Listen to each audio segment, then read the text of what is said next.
All right, folks, here we go. Part 3 of our adventure. We're in our 4th week of school. Hope you're excited about it. It's going to be amazing. We're going to be looking at another part of the Mesopotamian Empire. We're going to be looking at the Assyrians. Yes, but before we get into the notes, let's check out what this empire will eventually be. Check this out. Check this out. You'll like it. Look at that. Oh, they're so big and powerful. And you'll see that they're that way because they're organized. A huge army that was organized. Let's look at the Assyrians. Yes, the Assyrians. All right, get your notes ready. Here we go. 3, 3, 3, 3, 3, 3, 3, 2, 2, 2, 2, 2, 2, 2, 2, 2, 2, 2, 2, and 1, 1, 1, 1, 1, 1, 1, 1. Yes, let's look at the Assyrian Empire. All right, now before we begin, getting into it, if you would, put your name up at the top. I'm Coach Horn. Let me get this thing capitalized for you. And you put your name up there, so if you lose this, you can find out who it belongs to. So it goes like this. Here is the historians of the Assyrians. About 1,000 years after Hammurabi, a new empire arose in Mesopotamia. It was founded by a people called and if you're from Assyria, you'd be called the Assyrians. That's right, the Assyrians, who lived in the north near the Tigris River. Assyria had fertile valleys that attracted people, attracted outside, not very good people, invaders. That's right, because that's such a nice place, people want it. Happens a lot, you know. You have something nice, somebody wants it. You better take care of your stuff.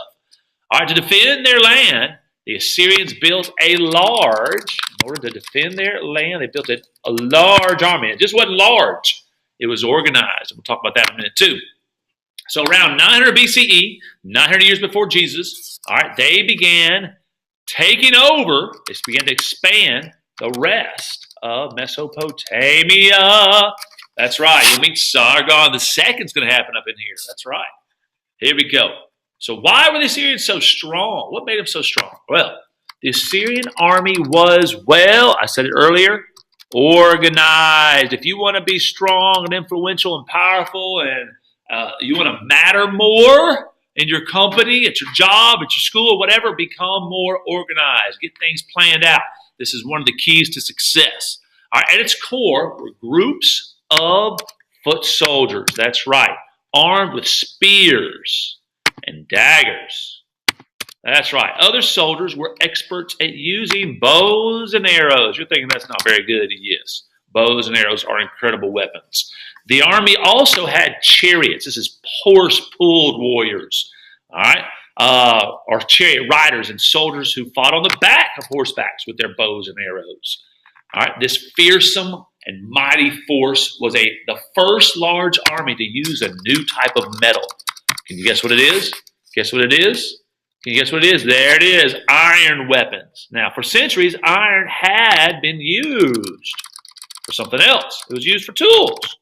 All right, but it wasn't very good iron. It was too soft to serve as material for weapons. Some iron is better than other iron.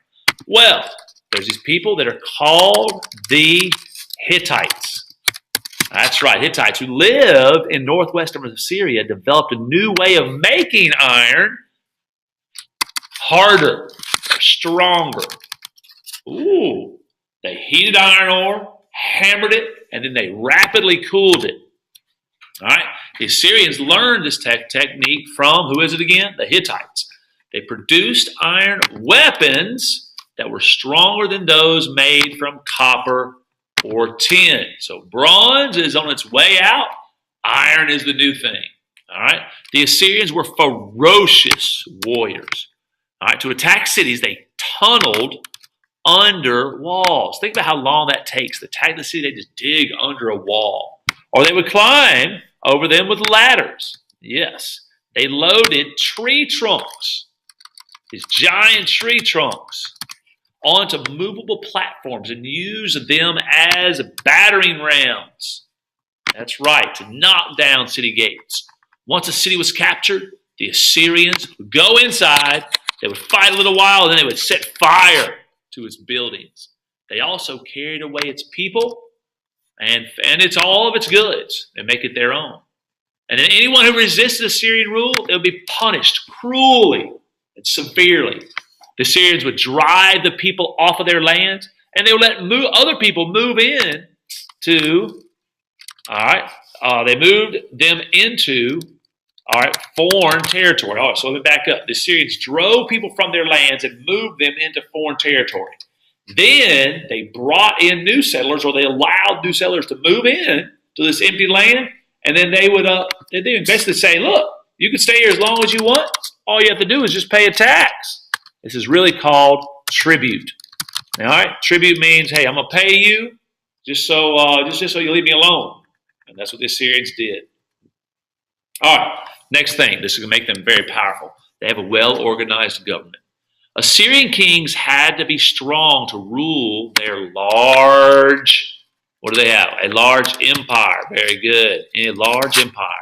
By about 650 BCE, all right, so it's 300 years after they started, the empire stretched from the Persian Gulf in the east to Egypt's Nile River Valley, and that's what we'll study after this.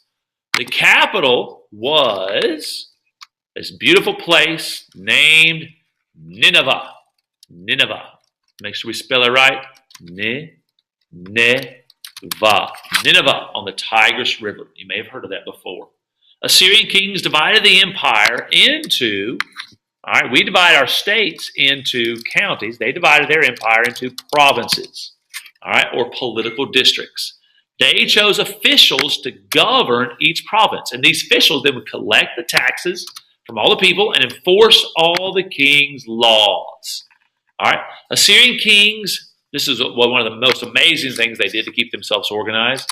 They built roads. All right, you got to have good roads, good infrastructure to get from place to place to join all parts of the empire. Government soldiers were posted at stations along the way to protect, all right, the traders as they moved around. You have policemen basically to protect everybody from the bad guys, the bandits, or land pirates. Messengers on government business use the stations to rest. So they ride their horse from one station to the next. They rest. They change horses, and they continue to deliver whatever message needs to be passed. That's right. All right, guys, we're going to stop right there. We'll call that part one. I'll show you something real quick. I think you'll like this. I want you to see the Assyrian Empire. And let's see if I can get to it real quick. What's going on here? This is going to be amazing. Come on, Google. Come on, Google. Maybe Google's not going to. Let me pause for a second.